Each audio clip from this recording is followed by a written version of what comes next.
Okay, shout out to everybody here. We're with the man, the myth, the legend, Ben Armstrong, Bitboy. And thank you so much for coming on. Let me bring that audio down. Thank you so much for jumping on in to the studio, man, and being here with the Lifer. You're in your studio, I'm in my studio. But thank you for coming on in to see my community. I appreciate it. How you been? How you doing today? Well, I'm doing great. Things have been, they call it the Bitboy redemption arc. That's what they call it. I mean, it's been just so fascinating, tracking this stuff with FTX from the very beginning. We're the first people warning people to get. Now, we were not the first people that were warning people. That there was actually a blog post from March of 2021 from Reef warning people of exactly what FTX was doing, and nobody listened. But we were the first YouTuber out there in front telling people to get their money off of FTX.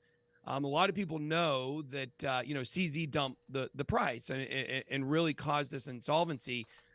But we actually were working with NBC on this story a week before CZ even did that. We were trying to do it in a way that introduced it a little bit slower so everything didn't crash overnight. But we had all the same info that CZ had about what they were doing, and we were trying to put this out. So it's, how am I doing? I'm doing great. A lot of people lost a lot of money. They're not doing great. But, it's time in crypto for us to pick up the pieces from the rubble and begin again. I wanted this interview to be a lot about what happened, but I also wanted to kind of highlight you as a person. You've done so much for a lot of different people. I have a personal relationship with you. However you find me, you did. I got onto ATB, changed my life. Also, for someone like me who worked so hard at something, it was really cool to get recognized. So thank you so much for that. That changed my life, and you deserve recognition for that. You built something, and what you're building is like a tree, and there's branches growing out of it, and people are grabbing onto these branches. And I don't work, for someone. My 9 to 5 is done. That will never happen again. Because you shined, other people got to shine. That's so important, I just wanted to discuss, how do you deal with the family, being a family man, flying around the world now? How is your family dealing with you? You're getting more popular, and this is just accelerating to another level. Did you foresee any of this happening when you started your first video? What made you start your channel, and how is your family dealing with this right now as you just kind of jettison around the world? Yeah, no, I didn't plan on this. No, this was all unplanned.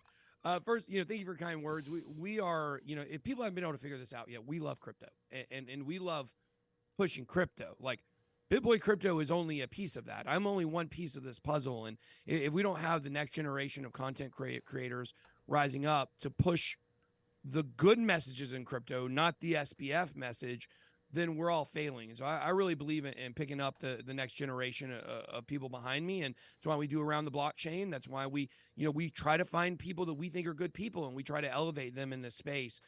People are going to be around, not people who are coming in for the quick hit. And so, we certainly appreciate you, Crypto Lifer, and everything that, that you've done in the space. And, we think you're going to continue to do big things. So we like supporting, that's what we like to do. It's not all about us, it's about what's best for the space.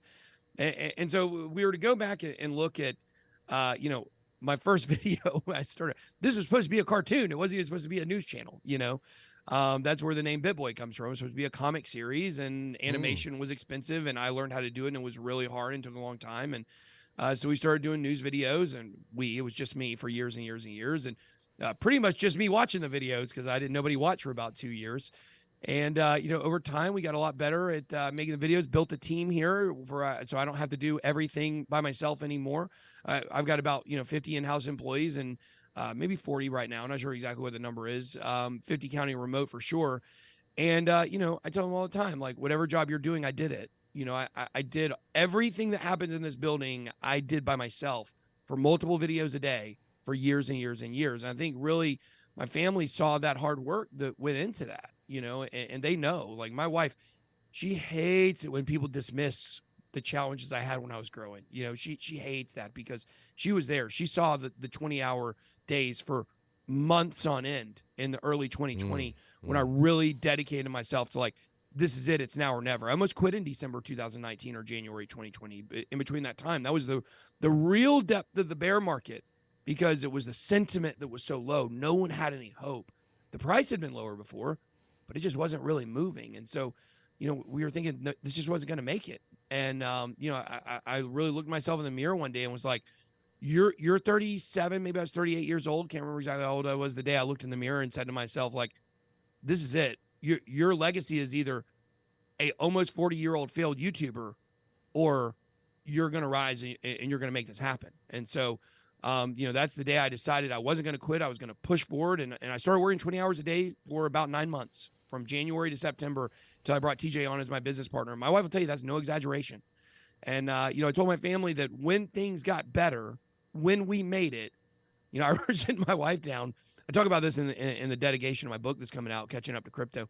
You know, I sit down with my wife and I'm like, by the end of this year, we're going to be millionaires. She's like, we can't pay the rent. I was like, I know, but I promise this is coming. And like her belief in that, her belief in me is what really propelled me to be able to keep going. Most women probably would have left their husbands with his, you know, as much as I was working without the returns. And so sure enough, it happened. By the end of that year, we were millionaires, and it happened just like I said it would.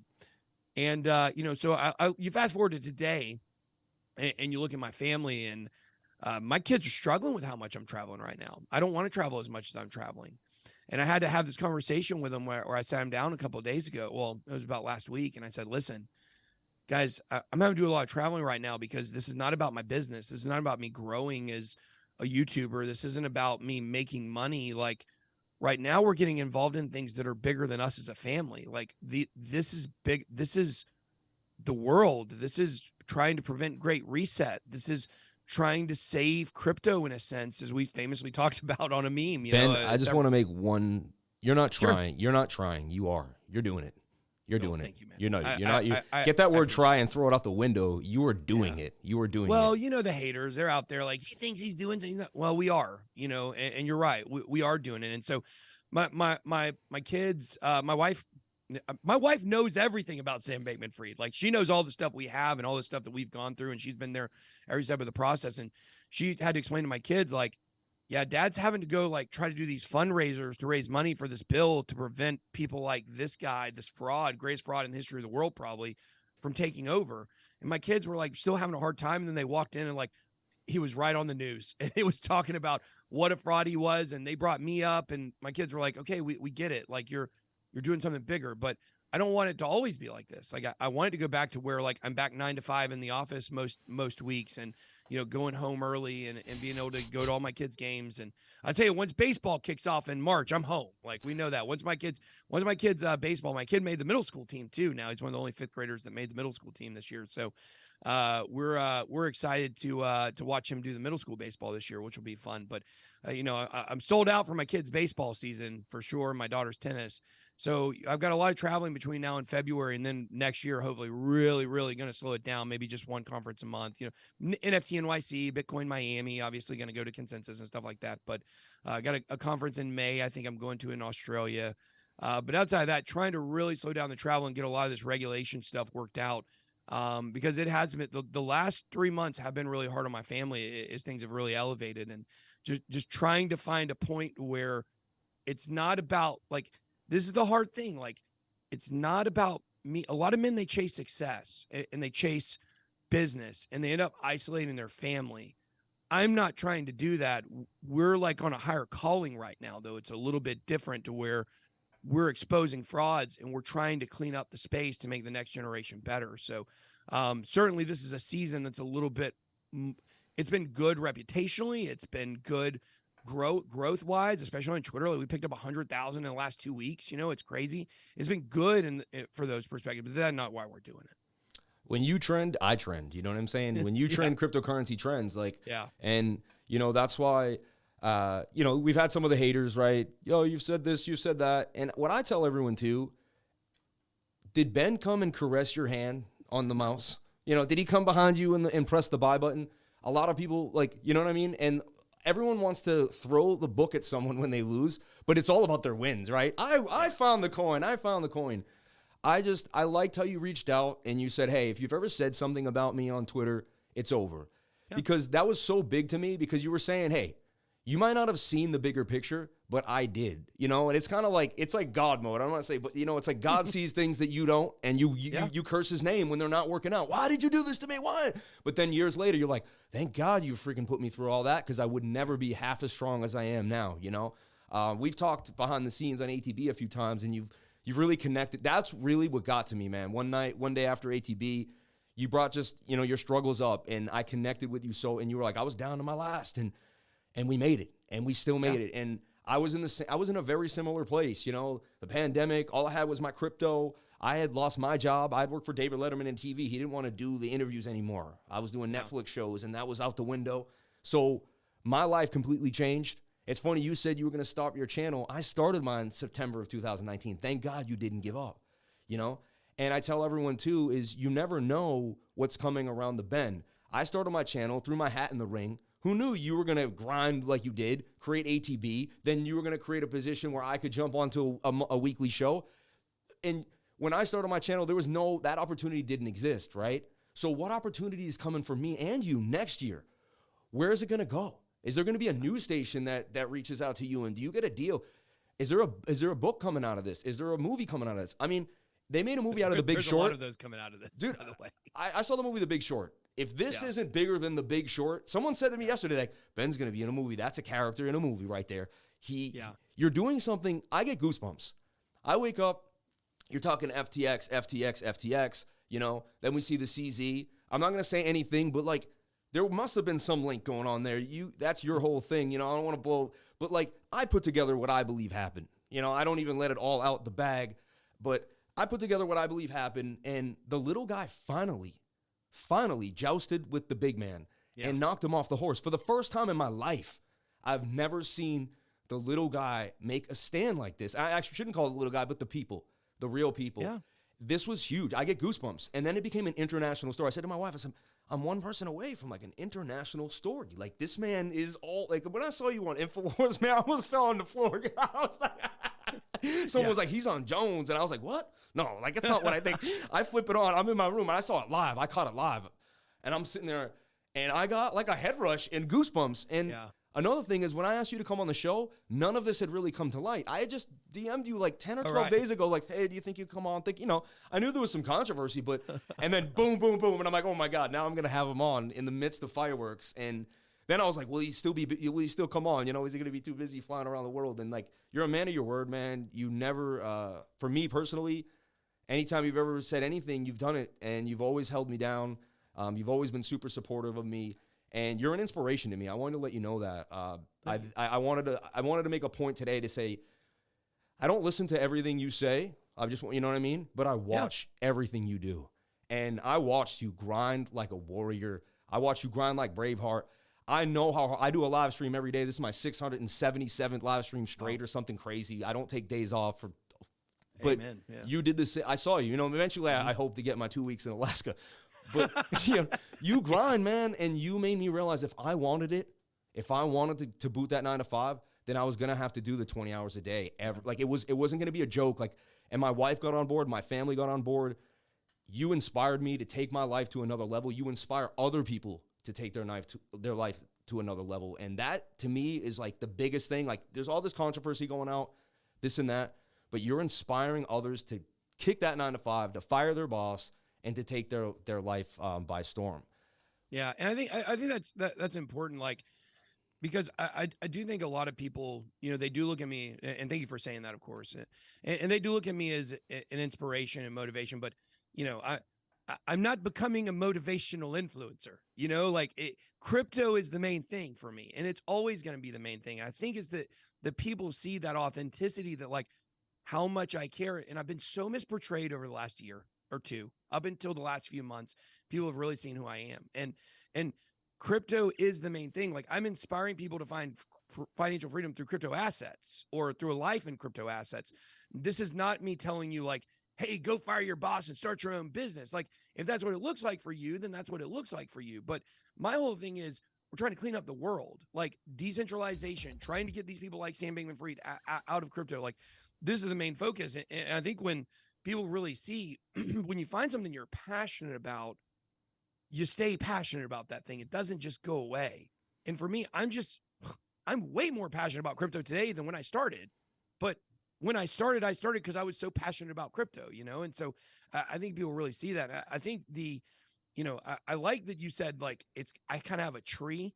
Like, I think about it in football terms. I think about the Bill Belichick tree. Well, the Bill Belichick tree kind of sucks, actually, if you look at it. He doesn't have a lot of big, successful coaches under him. Josh McDaniel not doing too well. But if you look at, let's say, the Bill Parcells tree, which Belichick is part of, or you look at the Andy Reid tree, it's got so many great coaches under it. And there's so many great people. And this is my biggest honor. Like, my biggest flex is how many people we brought into crypto. Nobody's educated more people in crypto than us, than this channel. The number, nobody touches it in the numbers. And because of that, that means that, yes, we're bringing in people that come in, they get wrecked in the beginning and they leave. We're also bringing in people like you, or people like, I talked to a woman that works at IOG with Charles Hoskinson, and we got her into crypto. Talked to a regulator that, well, not a regulator, but someone that reviews regulation, in the space. And I found out I got him into crypto. And it's like, you see all the people that came into crypto through me and through 2019 and 2020, 2021. And this is the power of the Bit Squad. It's not just that they come.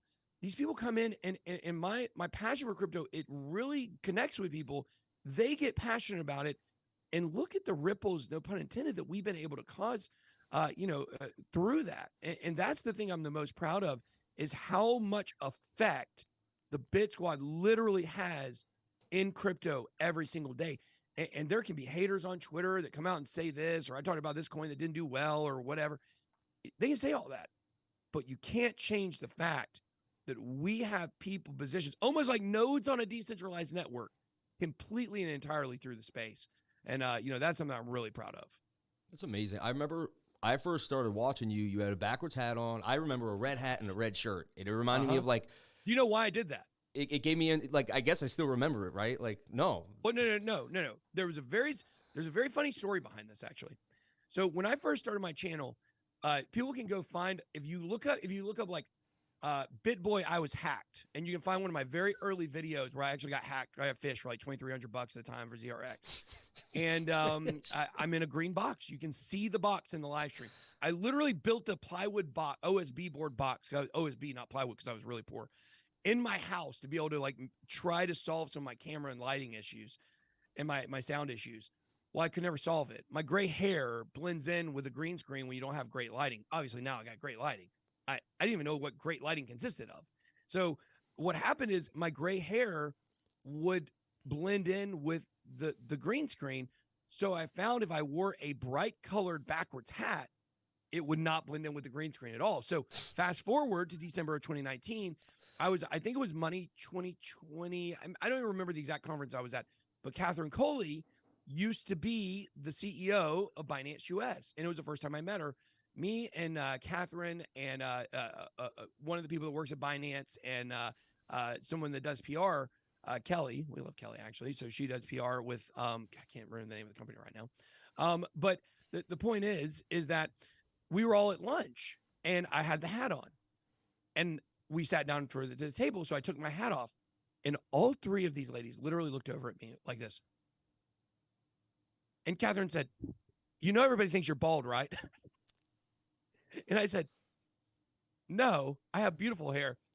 She said, you should never put that hat on again. I never did. That was so there's a very distinct moment in the channel's history where I stopped wearing the hat and, started showing off the luscious locks here. Yes. I'm like a weirdo. I watch everyone and I watch kind of what they do. And then I saw you, like, the leather jacket. Now he's behind the brick wall. Now he's making a video a night. Now he's making 2 videos a day.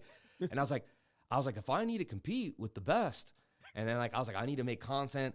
I think indirectly, you don't realize who really influences you, right? Because you think back, but man, you had a huge influence on me, man. I knew that if I followed your example of being consistent and disciplined, then, you know, everything would be good for me and my family too as well, you know? Well, very importantly, this is a very important lesson for people that want to do YouTube. I ask people this a lot. I ask, hey, you know, especially if I'm speaking, like to, you know, I go and talk to my mom's youth group sometimes. She does it at her church. Or I might go to college. I was talking with Texas A&M blockchain group the other day. And, you know, I always like to ask the question, how long does it take for the average YouTuber to get to 100,000 subscribers? And you hear all these answers, you know, you hear people that are totally detached from reality, and somebody like 3 months, you know, and then somebody else would be like 17 years, you know, and then you get all the middle, like 5 years, 7 years, 10 years, whatever.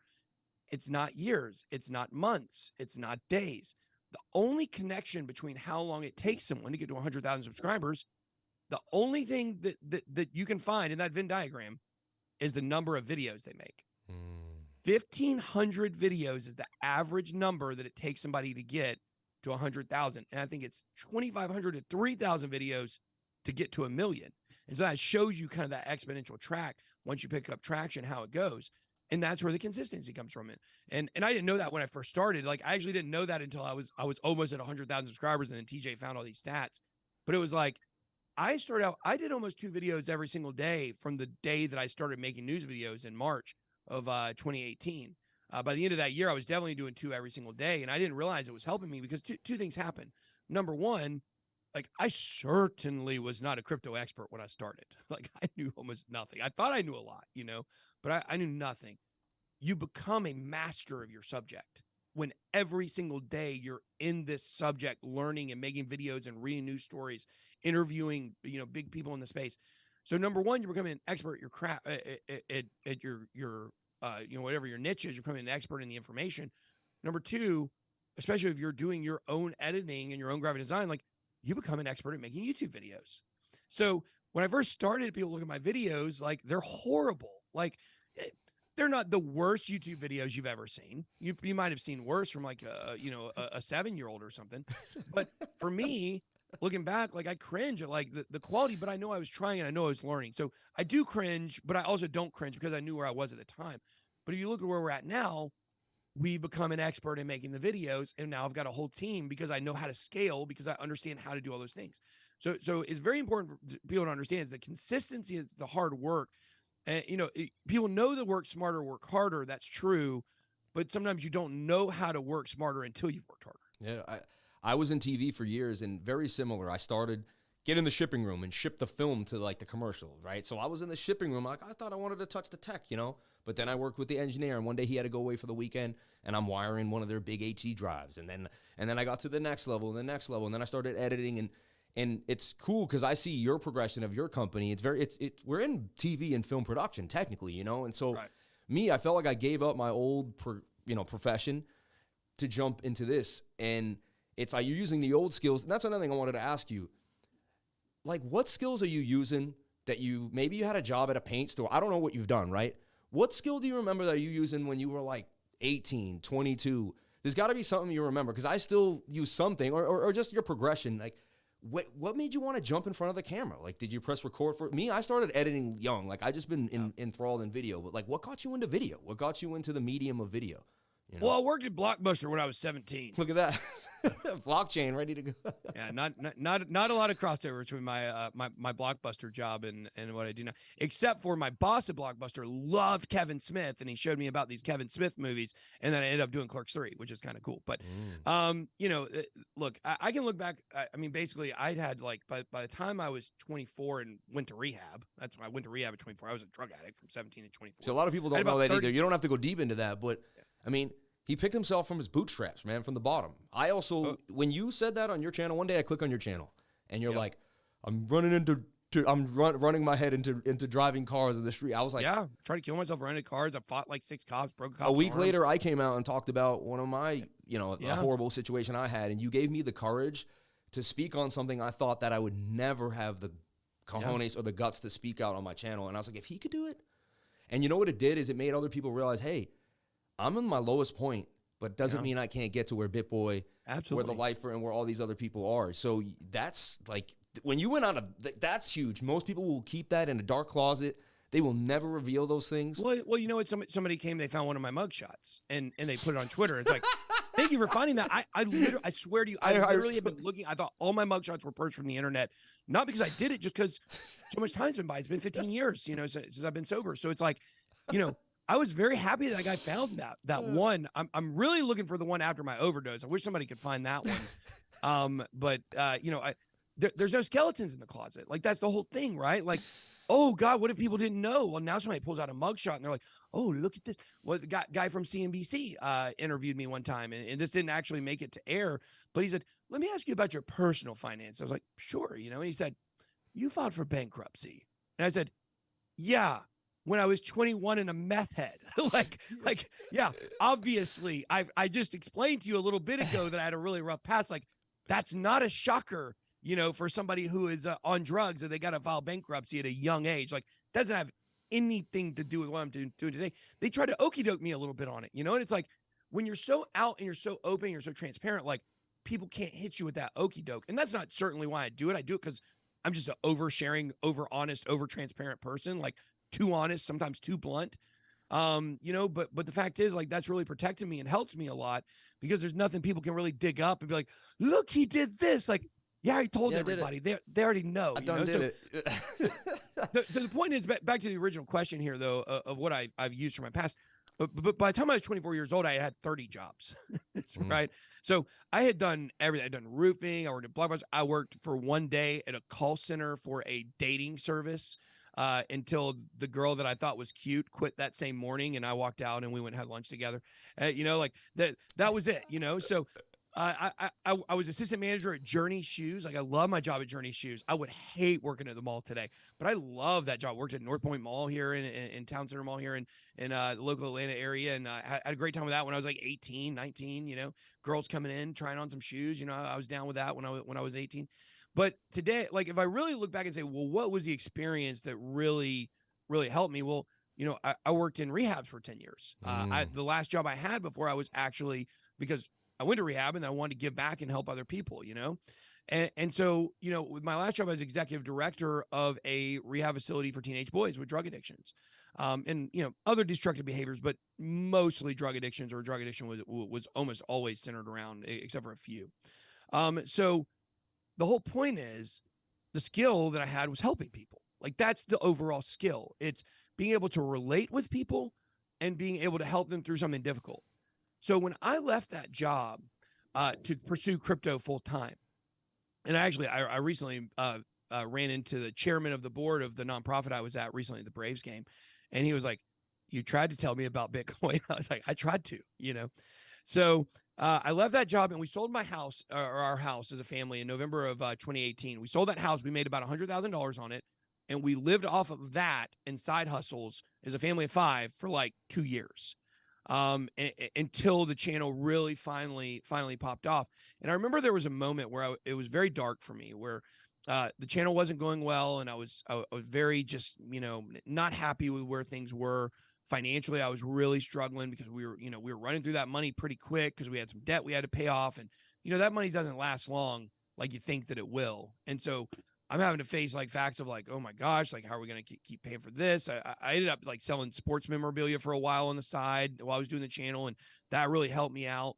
That gave me just enough to be able to survive until we got to where we were at. But I remember just sitting down in my car one day and, like, you know, just feeling so empty because I was helping people when I was at the rehab. I was literally having an impact on people on a day-to-day basis. And it's like, I wasn't helping anybody anymore. Nobody was watching my channel. It's not like I was really helping people. Now, looking back, the people that were watching the channel during that time, we helped tremendously. People that were watching in 2019.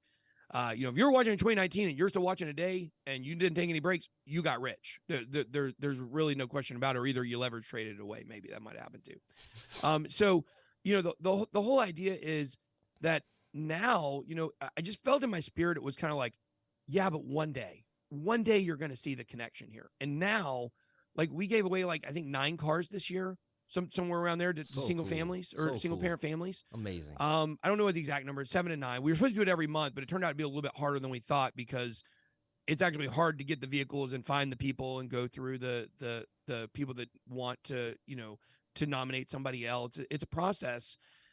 But the point is, we've done so much. Like, And then you look at the amount of people that came up to me during the bull run and said, like, man, we changed our life. They bought their first house.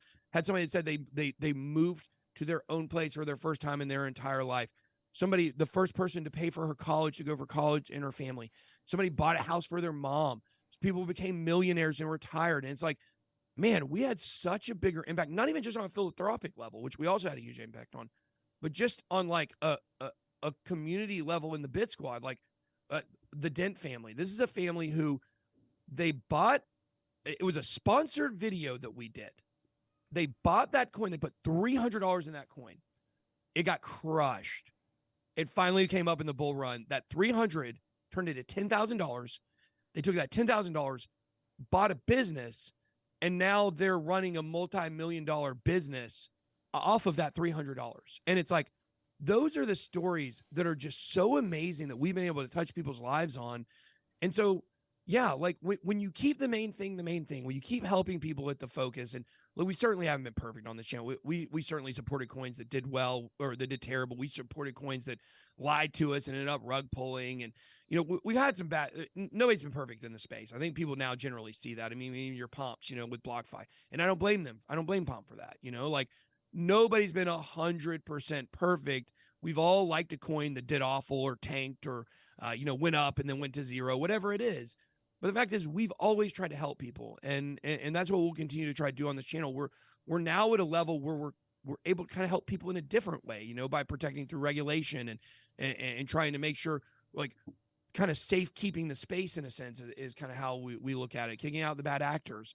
So you know, that's the skill, helping people, relating to people, and that's why people love my channel. People love my channel because I'm relatable. Like, the people that aren't relatable don't understand how not relatable they are. And that's what's so funny. Like, you know, we've seen some interactions I've had with some people in crypto over the last few months, and people are like, those guys, they just don't get it. Like, they don't understand that you're of the people because you're a normal guy.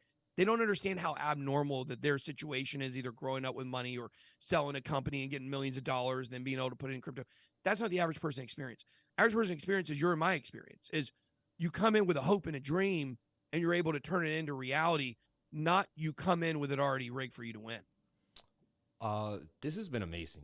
You've inspired me every time. I can do a few more minutes. I go till 11 or 10:45 if you want. Yeah, no, I just I wanted to wrap it up into you know, sad to say, I'm watching Twitter this morning. I'm seeing some of your tweets. I'm seeing Kevin O'Leary, and I have to address this with it. I just have to.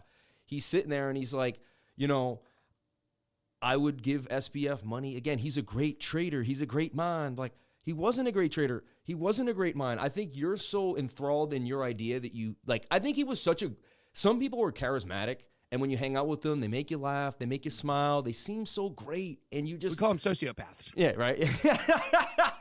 And you're like, you know what? Perfect person. He's going to give billions of dollars, you know, and it's like he almost can't, he doesn't want to come to the terms that he was duped in a way. Like, I think he should just come out and be like, kid was great, but he really, really blew the smoke, right? You know, and he's still like doubling down. I mean, is this? Yeah, he tripled down. Yeah, this is. Did you see the video? Did you actually watch the video? Oh yeah. I find this insane. I find that we have to address this. You know, like yeah. Well, have you seen the video of him saying 9 out of 10 people? That one, because there's a crypto banner video where he says he'd give him money again. But there's another video that came out in the last 24 hours. You have seen that one? Yes. Yeah. Okay. Yeah. So in that one, he says 9 out of 10, as you know, he says 9 out of 10 people that I know that know Sam say he's a great guy and a great person. They'll tell you how great he is. Anyone in the United States who knows anything about college football, this is a comparison. Joe Paterno defending Jerry Sandusky. Oh yeah, I That's saw what you. This is. I saw you wrote that, and I was like, yeah. Yeah, great look, guy. I have great been guy, comparing right? Sam to a child molester for days now, and there's a very specific reason for that. I'm not accusing him of that. Obviously, that's not his niche.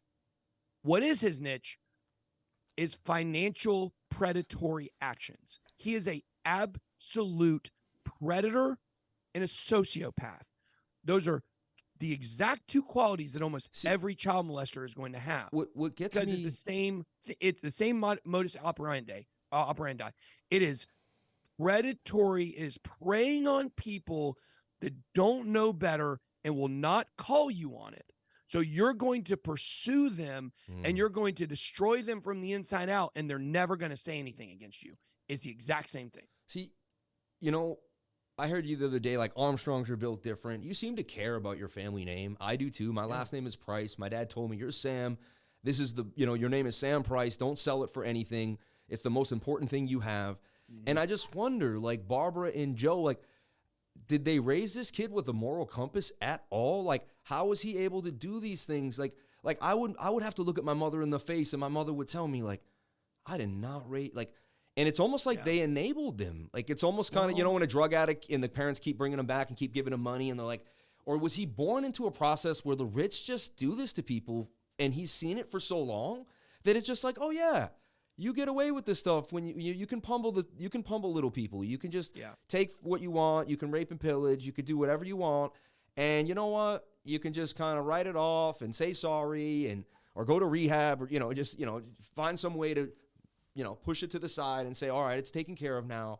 I can go back to my regular life, even though I've destroyed. Like, they keep talking about digits and numbers.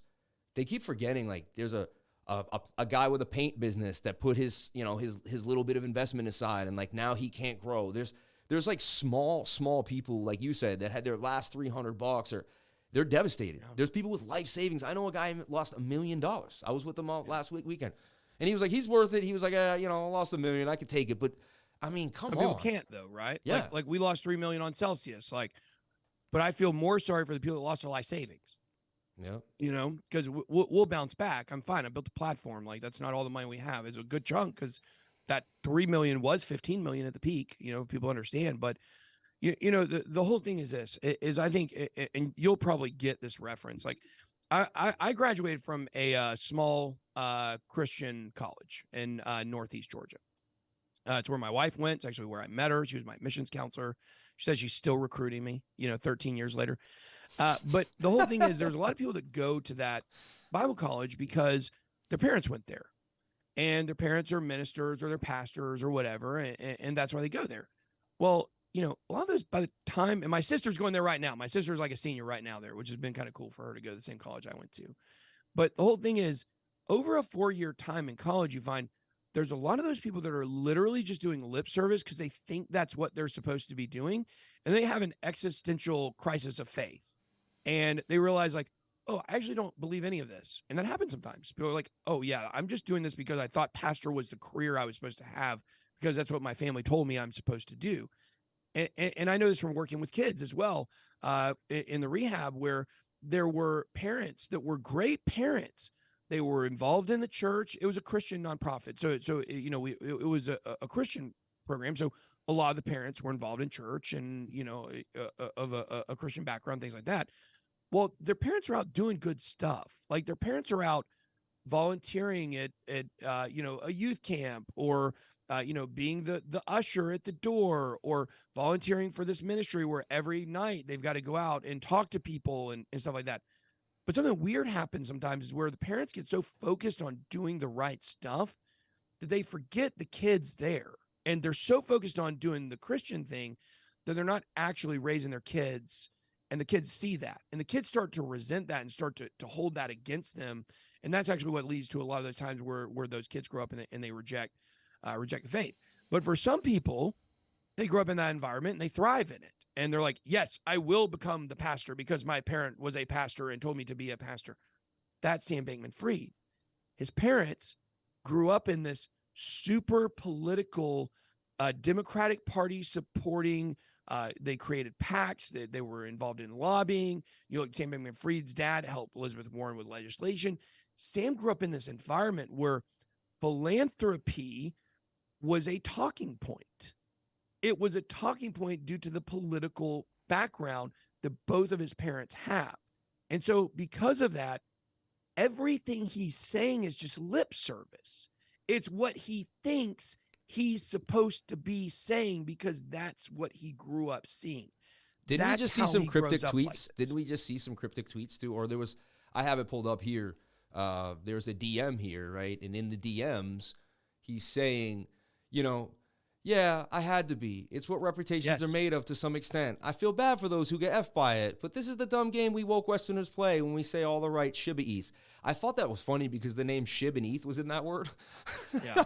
Shibboleth, wasn't it? Shibboleth. Yeah, Shibboleth. It was like, it's a Jewish word for, someone explained it to me before. Yeah, it means like a ritual or something like that. Yeah. Isn't that funny? Like, Shib and we're Eth, doing though? what we think we're supposed to be doing. Shib and Eth is in there. I just thought that was. Shib and Eth. Yeah, I just thought I that blew my mind when I looked funny. at it. Yeah, Yeah.